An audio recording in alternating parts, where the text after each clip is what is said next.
Hello বন্ধুগণ, কেমন আছেন আপনারা সবাই? আমি আজকে আপনাদের একটি চাইনিজ রান্নার সিনেমা রিভিউ করে দেখাবো। সিনেমার শুরুতেই আমরা একজন রাস্তার রাঁধুনি গাওকে দেখতে পাই, যে অনেক মজাদার খাবার রান্না করত। তার ছোট্ট একটি রেস্টুরেন্ট ছিল এবং রেস্টুরেন্টটি খুব হাইফাই না হলেও সে রেস্টুরেন্ট খুব পরিষ্কার পরিচ্ছন্ন রাখত, কারণ সে তার প্রফেশনকে অনেক ভালোবাসত। এরপর যখন তার অতীত দেখানো হয় তখন আমরা বুঝতে পারি তার ছোটবেলাতেই গাওয়ের বাবা তাকে ছেড়ে গিয়েছিল একজন শেফের কাছে, যাতে করে সে ছোটবেলা থেকেই রান্না শিখতে পারে। মানে ছোটবেলা থেকেই গাও তার বাবার স্নেহ ও ভালোবাসা থেকে বঞ্চিত হয়েছে। এই অবস্থায় গাও প্রতিজ্ঞা করেছিল সে ভবিষ্যতে অনেক বড় একজন শেফ হবে। তো যাই হোক, গাওয়ের বাবা এখন চীনের সবচেয়ে বড় একজন শেফ, বলা যায় সে চীনের মাস্টার শেফ হয়ে গিয়েছে। তবে তার ছেলে গাও তাকে ঘৃণা করত, কারণ ছোটবেলাতেই সে তাকে ছেড়ে চলে এসেছে। এর জন্য সে তার বাবাকে ছোট থেকেই মিস করত, কিন্তু এতে তার বাবার কোনো কিছু আসতো যেত না, কারণ তার বাবার শুধুমাত্র একটাই লক্ষ্য ছিল, সে এই দুনিয়ার সবচেয়ে বড় শেফ হবে এবং অনেক সুনাম কামাবে। এরপর আমরা দেখতে পাই গাওয়ের বাবা একটি ইন্টারভিউ দিচ্ছে এবং সেখানে তার পরিবার সম্পর্কে জানতে চাইলে সে বলে তার কোনো পরিবার নেই, মানে তার যে একটা ছেলে আসে সে এটিও বলে না। এই বিষয়টি গাওকে আরো বেশি দুঃখী করে তোলে। এরপরের দৃশ্যে আমরা খুব সুন্দর একজন নামি দামি রাঁধুনিকে দেখতে পাই, তার নাম ছিল পল, এবং সে ইংল্যান্ডের রাজ পরিবারের জন্য খাবার তৈরি করত। পলের স্বপ্ন ছিল সে চীনে এসে তার বাবার নামে একটি রেস্টুরেন্ট বানাবে। এর জন্য সে সেই দেশে অনেক বড় বড় অফার পেলেও সে সেগুলো প্রত্যাখ্যান করে নিজের দেশে ফিরে আসে। তারপর বাজারে গিয়ে একটি মাছ কিনতে বলে এবং মাছ বিক্রেতাকে সে বলে আমাকে এই নামের এই সাইজের একটি মাছ দাও। তখন মাছ বিক্রেতা বলে এই সাইজের মাছ এত বড় হবে না। তখন গাও সেই মাছ বিক্রেতার কাছে এসে সেম মাছটা চায় এবং মাছ বিক্রেতা তাকে মাছটি দিয়ে দেয়। এটা দেখে পল খুব রাগের সাথে গাওয়ের দিকে তাকায় এবং সে মাছ বিক্রেতাকে বলে সে মাছটি কেন তাকে না দিয়ে অন্যজনকে দিয়েছে। দুজনের ঝগড়া বাঁধার উপক্রম বুঝে মাছ বিক্রেতাটি মাছটিকে দুই ভাগ করে দুজনকে দিয়ে দেয়। তারপরেও পল এবং গাও একে অপরের দিকে রাগী চোখে তাকায়। এরপরের দৃশ্যে আমরা দেখতে পাই পলের নতুন রেস্টুরেন্ট আজই উদ্বোধন হবে এবং রেস্টুরেন্টটি খুবই হাইফাই এবং পরিষ্কার পরিচ্ছন্ন। পল যে রেস্টুরেন্ট দিয়েছে সেটির অবস্থান গাওয়ের রেস্টুরেন্টের পাশেই, অর্থাৎ একটি ছোটখাটো রেস্টুরেন্টের পাশে খুব হাইফাই একটি রেস্টুরেন্ট। এটা দেখে গাওয়ের বন্ধুরা টেনশনে পড়ে যায় যে এত হাইফাই রেস্টুরেন্ট ছেড়ে কে তাদের এই গরিব রেস্টুরেন্টে খেতে আসবে। ঘটনা ঠিক সেটাই হয়, সবাই নতুন রেস্টুরেন্টে খাবারের স্বাদ নিতে হুমড়ি খেয়ে পড়ে। আর একই দিকে গাওয়ের বন্ধুরা তাকে সাপোর্ট করার জন্য ডিসকাউন্ট অফার নিয়ে আসে, যার ফলে কম দামি খাবারের লোভে অনেক মানুষই তাদের সেই কম দামি রেস্টুরেন্টের দিকে যেতে থাকে। নিজেদের কাস্টমার হারাতে দেখে পলের রেস্টুরেন্টের কর্মচারীরা এসে ঝামেলা বাঁধায় এবং গাওয়ের লোকজনদেরকে বলে তোমাদের সমস্যা কোথায়, আমাদের সফলতা কি তোমাদের সহ্য হচ্ছে না? এরপর দুই রেস্টুরেন্টের লোকজনদের ভিতর মারামারি লাগার সম্ভাব্য পরিবেশ তৈরি হয়। এমন অবস্থায় সবাই মিলে সিদ্ধান্ত নেয় যে দুই রেস্টুরেন্টের শেফদের নিয়ে এসে খাবার রান্না করা হোক এবং দেখা যাক কে ভালো এবং মজাদার খাবার রান্না করে। এরপর গাও এবং পলকে নিয়ে আসা হয় এবং তারা দুজনেই দুজনকে চিনতে পারে সেই মাছের বাজারের ঘটনাটির জন্য।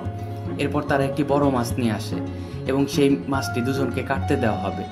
এরপর দুজনেই তাদের নিজস্ব দক্ষতায় মাছটি খুব সুন্দর করে কাটে। পল খুব স্টাইলের সাথে মাছটি কাটে এবং অবিশ্বাস্যভাবে সবগুলো কাটা তুলে ফেলে। অপরদিকে গাও কোনো অংশ কম না, সেও মাছটিকে অন্যভাবে প্রসেস করে, যাতে শুধুমাত্র মাছটির মাংসই বেঁচে ছিল আর সমস্ত চামড়া এবং কাটা আলাদা হয়ে গিয়েছিল। এরপর সেখানে একজন উচ্চপদস্থ লোক আসে এবং সে বলে কিছুদিন পরেই ইন্টারন্যাশনাল রান্নার প্রতিযোগিতা হবে এবং তোমাদের দুজনেরই উচিত সেখানে অংশগ্রহণ করা। তোমরা দুজনেই সেরা এবং ওখানে প্রমাণিত হবে তোমাদের ভিতর কে সর্বোত্তম রাঁধুনি এবং এর সাথে এই দেশের সুনামও বাড়বে। এরপর পলকে টিভিতে দেখা যায় তার ইন্টারভিউ নিচ্ছে। একজন সাংবাদিক যখন পলকে জানায় সে যখন ইংল্যান্ডে থাকতো রান্না বান্না করত, তারপর সে চীনে আসার পর বুঝতে পারে চীনের লোকজন এখনো অনেক পুরাতন ধাঁচের রান্না পদ্ধতি অবলম্বন করে রান্নাবাড়ি করে। এটা বলে আসলে সে গাওকে অপমান করতে চাইছিল। এটা শুনে অবশ্য গাওয়ের অনেক রাগ হয়েছিল। এরপর টিভির মাধ্যমে জানা যায় ফাইনালে পৌঁছাবে তার সাথে সবচেয়ে বড় শেফ, অর্থাৎ গাওয়ের বাবার সাথে প্রতিযোগিতা করতে হবে অথবা দেখা করার সুযোগ হবে। এরপর গাওয়ের রেস্টুরেন্টে পলের গার্লফ্রেন্ড আসে এবং গাও এবং তার গার্লফ্রেন্ডকে পলের রেস্টুরেন্টে দাওয়াত দেয়। যাই হোক, গাও এবং তার গার্লফ্রেন্ড খুশি হয়ে পলের রেস্টুরেন্টে চলে যায়। ফলে গার্লফ্রেন্ড নিজ হাতে তাদের খাবার সার্ভ করে এবং খাবারের আইটেমগুলো ছিল একটি ডিম অমলেট এবং ফুল টবের মতো দেখতে এক ধরনের খাবার। এসব দেখে গাও বুঝতে পারে রান্না আসলে অনেক অ্যাডভান্স। সে সরাসরি পলের রান্নাঘরে চলে যায় এবং রাগান্বিত হয়ে বলে যে, তুমি এত ভালো খাবার কিভাবে পরিবেশন করো? শুধুমাত্র দেখলেই ভালো হবে না, খাবারের স্বাদ ভালো হওয়া চাই। এত ভালো খাবার পরিবেশন করে তুমি কি প্রমাণ করতে চাইছো যে তুমি সবচেয়ে বড় রাঁধুনি? এসবের পরে গাওকে পল বলে, আসো দুজনে মিলে মাংস রান্না করি। যে কম সময়ে সুস্বাদু মাংস রান্না করতে পারবে সেই বিজয়ী। এরপর গাও তার নিজস্ব পদ্ধতিতে সুন্দর করে মাংস রান্না করে এবং সেটা পলকে দেয় এবং পল বলে, আমি এই একই মাংস তোমাকে আরো কম সময়ে এবং অন্যভাবে রান্না করে দেখাচ্ছি। এবং পল আধুনিকতার ছোঁয়ায় গাওকে সেই মাংস খুব কম সময়ে আরো ভালো করে রান্না করে দেখায় এবং গাও বুঝতে পারে তার সাথে রান্নার কোনো তফাৎ নেই এবং সে হতাশ হয়ে যায় এবং সে রেস্টুরেন্ট থেকে চলে আসে। এরপর গাওয়ের কাছে একটা ফোন আসে সেই শেফের কাছ থেকে যেখানে ছোটবেলায় গাওয়ের বাবা তাকে রেখে এসেছিল এবং সে জানায় যে তোমার বাবা তোমার সাথে দেখা করতে চায়। এরপর গাও তার বাবার সাথে দেখা করতে যায় এবং তার বাবাকে বলে, আপনি কেন এত বছর পর আমার সাথে দেখা করতে চাইছেন? আপনার পরিবার আছে এটাও তো আপনি কাউকে বলেন না এবং আপনি যে সন্তান আছে এটা আপনি স্বীকারও করেন না। এরপর গাওয়ের বাবা তাকে জানায়, আমি তোমার সাথে এজন্যই এমনটা করেছি যেন তুমি নিজের চেষ্টায় পৃথিবীর সবচেয়ে ভালো শেফ হিসেবে পরিচিতি লাভ করতে পারো এবং আন্তর্জাতিক পর্যায়ে তুমি যখন চলে যাবে তখন যেন সবাই বুঝতে পারে যে সবটুকুই তুমি নিজের প্রচেষ্টাতেই করতে পেরেছ এবং আমার ছেলে বলে কোনো সুবিধা পাওনি। এরপর গাও রাগান্বিত হয়ে বলে, যখন আমার জীবনে আপনার সাপোর্টের প্রয়োজন ছিল তখন আপনাকে পাশে পাইনি এবং এখনও আপনাকে আমার প্রয়োজন নেই।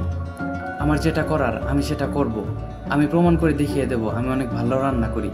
এরপর ইন্টারন্যাশনাল কম্পিটিশন শুরু হয়ে যায় এবং সেখানে দেখানো হয় পল এবং গাও দুজনেই খুব ভালো খাবার রান্না করে, কিন্তু পল গাওয়ের আগেই রান্না শেষ করে ফেলে। তাদের দুজনের রান্নাই খুব ভালো হওয়া সত্ত্বেও গাওয়ের রান্না পলের চেয়ে পরে কমপ্লিট হয়েছে, যার জন্য বিজয়ী হিসেবে পলকেই বেছে নেওয়া হয়। এমন অবস্থায় গাও খুব উদাস হয়ে সেখান থেকে চলে আসে, কিন্তু সে বাড়িতে যাওয়ার পরিবর্তে ভিডিও গেমসের দোকানে বসে গেমস খেলতে থাকে এবং সে টানা একদিন পর্যন্ত সেখানে গেমস খেলতে থাকে। এরপর গাওয়ের কাছে সেই শেফ অর্থাৎ তার গার্ডিয়ান শেফ আসে এবং যে তাকে রান্না শিখিয়েছে তিনি আসে। সে গাওকে বুঝায় যে দেখো, হার জিত তো সব রান্নাই আছে, আজকে তুমি হেরে গিয়েছো এর মানে তো এই না যে পরবর্তীতে তুমি জিততে পারবে না। এরপরে গাও রেস্টুরেন্টে ফিরে যেতে চায় না কারণ তার মান সম্মানে লেগেছে। এরপরে অনেক বোঝানোর পর গাও তার বাড়িতে ফিরে যায় এবং আগামী দিনে যে কম্পিটিশন হবে সেটির প্রস্তুতি নিতে থাকে। আর এদিকে পল অনেক বেশি খুশি হয়ে তার দামি রেস্টুরেন্টে বন্ধুদের সাথে এনজয় করতে থাকে। তার সামনে তার বান্ধবী এবং এক বন্ধু ছিল এবং তার বন্ধুরা বলে, তুমি তোমার বন্ধুদের সুযোগ দাও না কেন? একদিন ধরে তোমাদের সাথে রয়েছে আর তুমি তো তাকে বিশ্বাস করো, তাকে অ্যালাউ করো সেও তোমাকে ইন্টারন্যাশনাল কম্পিটিশনে রিপ্রেজেন্ট করুক এবং তোমার রেস্টুরেন্টের নাম উজ্জ্বল করুক। এরপর পল বলে, হ্যাঁ আমি তাকে বিশ্বাস করি, সে আমার অনেক ভালো বন্ধু, কিন্তু আমার মনে হয় সে ভালো খাবার রান্না করতে পারতো।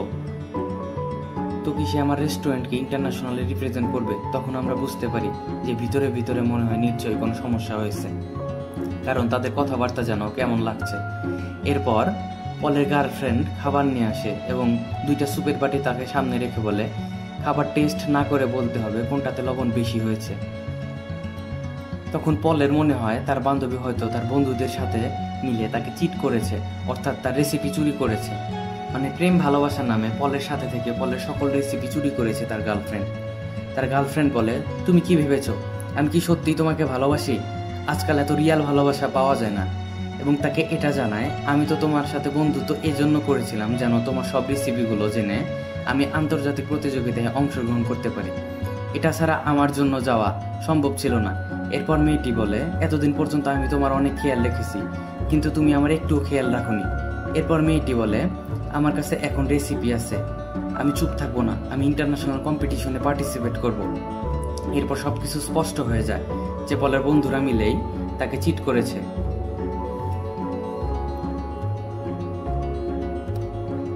পাশে থাকা একজন লোককে দেখে বোঝা যায় যে হয়তো বা লোকটি একটি নতুন রেস্টুরেন্ট খুলবে এবং তার কাছেও পলের সব রেসিপি রয়েছে। এরপর পল দেখতে পায় তার গার্লফ্রেন্ড ওই লোকটির সাথে সম্পর্কে জড়িয়ে রয়েছে। এছাড়াও তারা রেস্টুরেন্টটি বিক্রি করে দেবে, যেটা থেকে টাকা আসবে তারা দিয়ে সেই টাকা দিয়ে তারা নতুন জীবন শুরু করবে। এরপর পল সেখান থেকে বেরিয়ে আসে এবং রাস্তায় বসে ড্রিঙ্কস করতে থাকে। একটা সময় পর সেখান দিয়ে গাও হেঁটে যাচ্ছিল এবং পলকে দেখে সে থমকে যায় এবং তাকে বলে, তুমি তো বিজয়ী, তোমার তো এখন আনন্দ উল্লাস করার কথা। পল তখন কাউকে জানায় যে সে তো জিতে গিয়েছে, কিন্তু সামনে পোস্টারের দিকে একটি আঙ্গুল দেখে বলে, আমি ওই লোকটির মতো বড় শেফ হতে চাই। তখন গাও পলকে জানায়, তুমি যে লোকটির কথা বলছো উনি আসলে আমার বাবা, উনি মোটেই ভালো লোক নয়। গাও তার অতীতের কথাগুলো পলকে জানায়। এই কথাগুলো শুনে পল খুবই মজা পায় এবং বলে, তুমি অনেক ভালো মজা করতে পারো, এখন মজা বাদ দাও। কিন্তু গাও পলকে জানায় এমন ঘটনা তার জীবনে সত্যি হয়েছে এবং সে মোটেও মজা করছে না, এবং ছোটবেলা থেকে সে তার জীবনে তার বাবার সহকারী শেফের নিকটে বড় হয়েছে। এরপর তারা দুজনে আলোচনা করতে থাকে এখন কি করা যায়, এবং তারা দুজনেই সিদ্ধান্ত নেয় আর কিছু করা যাক বা না যাক, খালি বোতলগুলো আপাতত ব্যানারে ছুঁড়ে মারা যাক।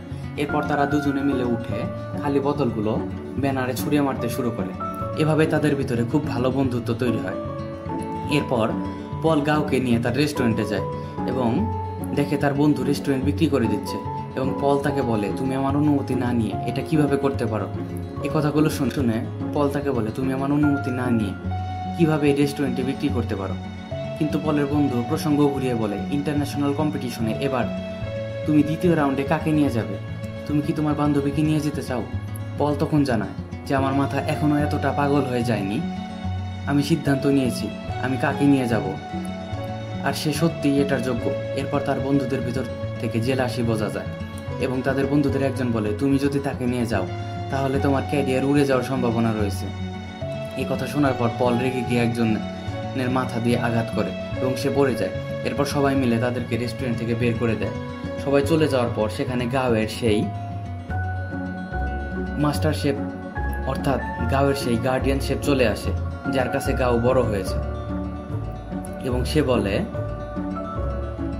তোমরা খুব ভালো সিদ্ধান্ত নিয়েছো যে তুমি গাওকে সাথে নিয়ে যাবে। এরপর সে বলে, তোমরা দুজনে প্র্যাকটিস শুরু করো, এবং তার কথা মতো তারা দুজনে প্র্যাকটিস শুরু করে এবং তারা দুজনে সিদ্ধান্ত নেয় গাওকে নতুন আধুনিকতার ছোঁয়া দিয়ে রান্না করাবে এবং গাও পলকে প্রাচীনতম পদ্ধতিতে রান্না শেখাবে।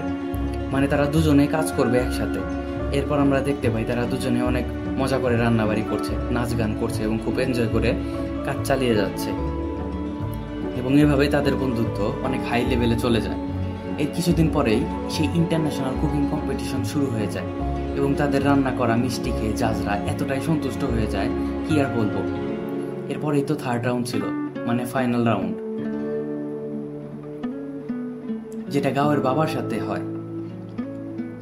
এরপর পল গাওকে বলে, আমার মনে হয় এই কম্পিটিশনে তুমি জিততে পারবে। এরপর পল গাওকে বলে, তুমি যে ফাইনালে এবং তুমি জিততে পারবে, কিন্তু গাও পলকে বলে, তুমি অনেক অ্যাডভান্স রান্না করতে পারো এবং তুমি আমার চেয়ে ভালো রান্না করবে অবশ্যই। এরপর পল বলে, দেখো আমি আমার বাবার স্বপ্ন পূরণ করেছি, তার নামে রেস্টুরেন্ট করেছি, এখন তুমি তোমার বাবার স্বপ্ন পূরণ করবে, দুনিয়ার সবচেয়ে বড় শেফ হয়ে। কারণ এর জন্য তোমার বাবা ছোটবেলায় তোমাকে শেফের কাছে ছেড়ে গিয়েছিল, এবং এখন যেহেতু তুমি সুযোগ পেয়েছো তোমার বাবার সামনে নিজেকে প্রমাণ করার, কাজেই এই সুযোগ হাতছাড়া করা ঠিক হবে না। এর জন্য গাও রাজি হয়ে যায় এবং পলকে ধন্যবাদ জানায়। এরপর আমাদের সেই ফাইনাল রাউন্ড দেখানো হয়, যেখানে গাওয়ের অপরপক্ষে তার বাবা লড়ছে এবং তার বাবা মাস্টার শেফ হয়ে খাবার রান্না করছে। অপরদিকে গাওয়ের মনে পড়ে ছোটবেলার সেই কষ্টকর স্মৃতিগুলোর কথা, যেখানে তার বাবা তাকে ছেড়ে গিয়েছিল এবং অনেক সময় অনেক বাচ্চারা তাকে জ্বালাতন করত এবং তাকে সাপোর্ট করার মতো কেউ ছিল না। তার বাবাকে অনেক মিস করতো সে, তাকে তার পাশে প্রয়োজন ছিল। এরপর গাওয়ের বাবা তার মুখে জল ছুঁড়ে মারে এবং বলে, নিজের কাজে মন দাও। গাও কিছুটা একটা শুরু করতে যাচ্ছিল, তখনই গাওয়ের বাবার রান্না অলরেডি শেষ হয়ে যায়। গাওয়ের বাবা আগুনের লাভার মতো দেখতে এক ধরনের ডেজার্ট তৈরি করে, যার ভিতরে একটি ফুলও ছিল। এটি দেখতে এমনই চমকপ্রদ, তেমনি খেতেও সুস্বাদু, যেটি দেখে জাজেরা পুরোপুরি অবাক হয়ে গিয়েছে যে এমনও খাবার হতে পারে।